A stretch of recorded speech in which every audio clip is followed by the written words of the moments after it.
We have now approached our concluding quarter for today, and that is Chit Chat with Manoj. This segment is a highly popular segment in many households. The genius host of this portion of our show is Mr. Manoj Singh. He is the founder and CEO of Caesar Productions. Welcome to Chit Chat with Manoj. I am Manoj Singh. Hello, Adab, Namaste. Today I'm going to have the real chit chat with you. So I'm going to talk about some of the things. I just came back from India, give you some updates, also talk about maybe some update to my previous episode, and food. I got to, of course, in India or even here, you know, certain things are seasonal. They come when it's a spring or fall or winter or summer. So this was beginning of summer. So I got to have one of the very typical MP dishes called labdo.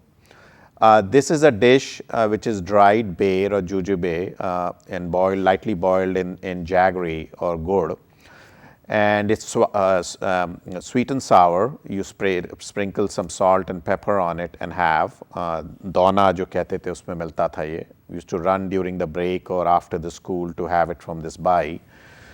And after a long time, I got to have that and really enjoyed it. There's another famous MP dish, dal bati. This comes from the villages. When the villagers used to travel during the old days, they would take all their herd to mountains during the summer because there was no grass, and they could feed them there, and they would cook this kind of meal during lunch or dinner quickly. It's done on a fire. Nowadays, cow dung, they are dried patties and they burn that, and then on that they make this dish. The dal is the arhar dal, but the dough itself is round and it's baked, and normally with these things they also make aloo, pyaj, or even green bagan or green eggplant bharta. Simple dish, authentic dish, but I really got to enjoy it after a long time, and I think it will. Some of these things remain with you because you were brought up with them since childhood. Another one is longi.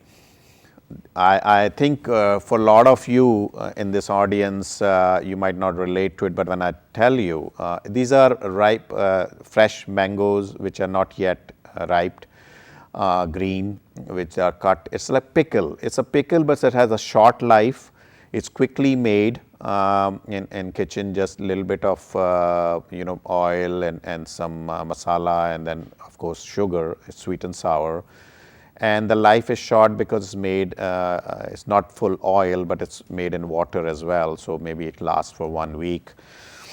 Another one which was very typical, we used to have it in our evening staple diet as dinner, early dinner, was vadi aloo and curry, and with just roti or rice. So the reason I'm talking about them is that you reflect back, and there are certain things which you still like, remain with you. But then when I think about it, now I've been living here for 30 years, that how your taste buds mature. So there are a lot of things now I enjoy over even here. Sushi, a good steak, a nice cheeseburger, and we can go on and on. So it's interesting where you came from, where you're going, and how our things are today when you talk about food. One thing I would warn you before I go on, that one thing I was disappointed about, the mangoes. Mangoes had just started coming. Alfonso, they were all selling it. I wasn't even sure. I was told be cautious. They might tell you Alfonso or Hafus, but might not be that mango. But what they had done was chemically treat them so that they ripe quickly and they look good. Now that is not nice in long run because these are chemicals. So be careful. In India, this is being done with vegetables, fruits.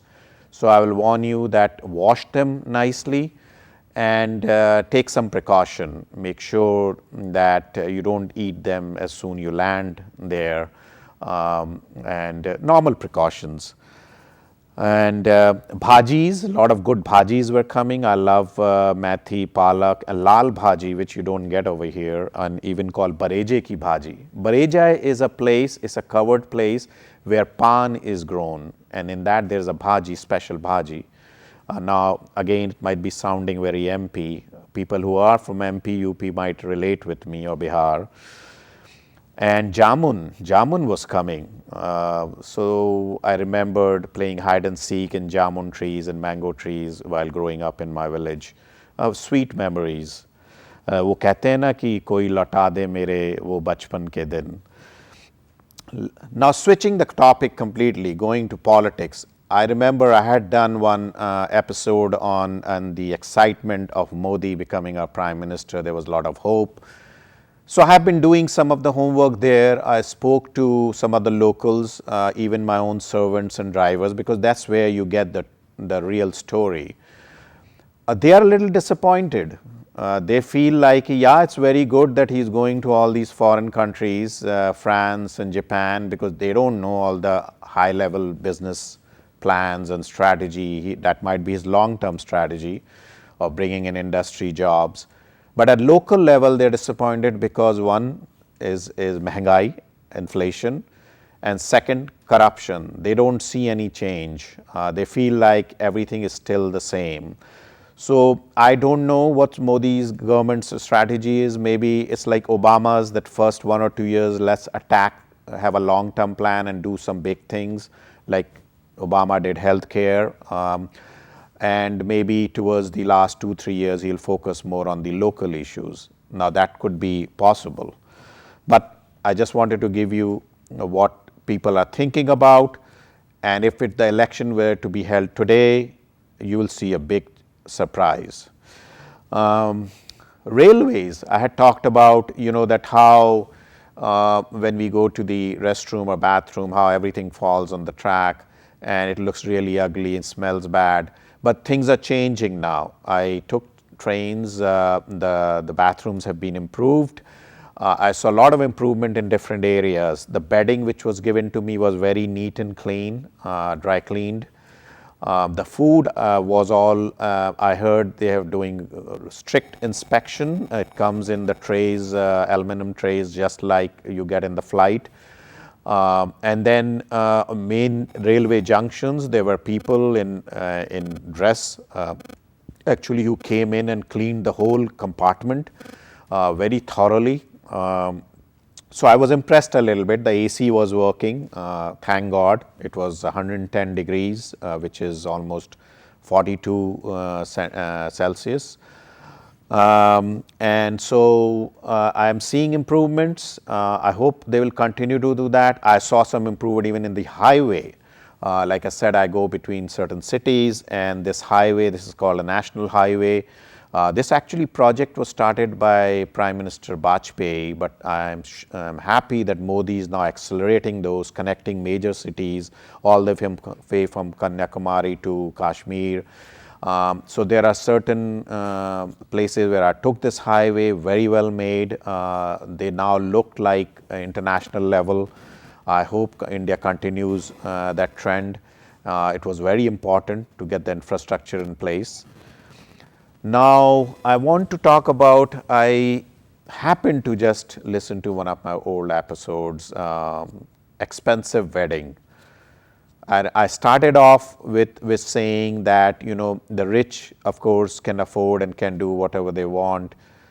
But in this time when I was in India, I saw that people even in India, even at a village level, have started understanding that some of these expenses are not that responsible as a responsible citizen. So even for rich, I think I would request to think twice, because that same money could be used for a good cause, for so many different charities, for helping those in need. Is it really necessary to do a very splashy marriage? At my local level, at a lower level, I saw there are a lot of samuhik vivah. Government are encouraging that, where almost they marry 50, 60 couple in one ceremony. Government helps you a little financially also, gives you gifts. And even at the village level, the villagers have now started realizing that वो एक हिंदी की कहावत है, उतनी पैर फैलाओ जितनी बड़ी चादर है. So I think they're becoming more responsible.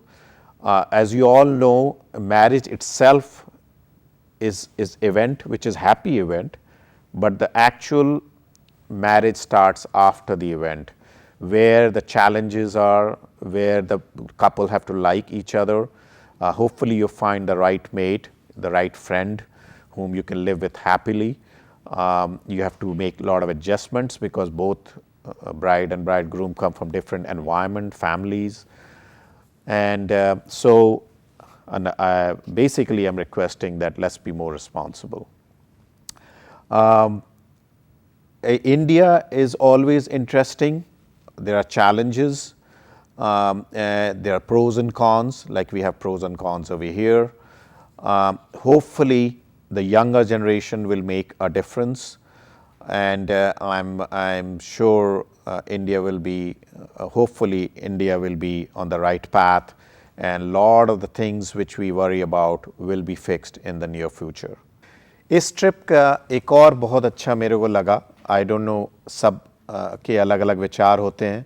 मेरे एक दोस्त होते थे, अ फ्रेंड, जो मेरे साथ कॉलेज और स्कूल में पढ़े, और वो एमएलए बने, उसके बाद मिनिस्टर बने. एमएलए तो तभी बन गए थे जब हम कॉलेज में थे और हमने काफ़ी काम किया उसमें.